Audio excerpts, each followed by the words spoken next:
atsibodo miegoti su visų Lietuvos gėjų problemom.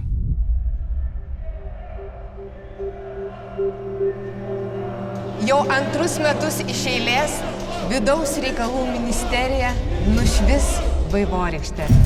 Rugpjūčio 22 dieną surengsime Kauno maršą.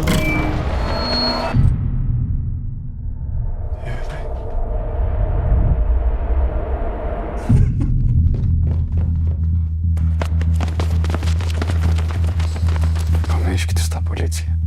Mes patys turim surasti, kas Deividą nužudė. Ką tu įsivaizduoji? Eisim apklausti neonacius? Tavo planas yra labai pavojingas. Gerai, stumk. Dar.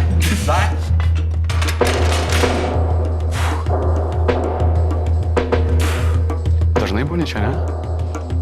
Pirmą kartą.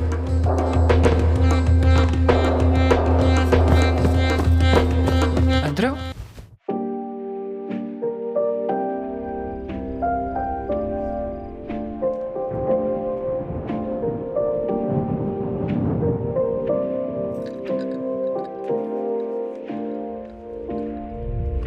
Tu kažką žinai ir slėpime mūsų.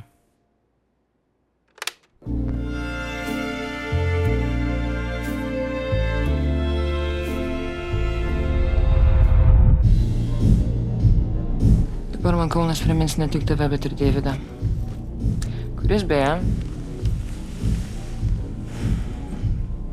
mus abu laikė piktom lesbėm.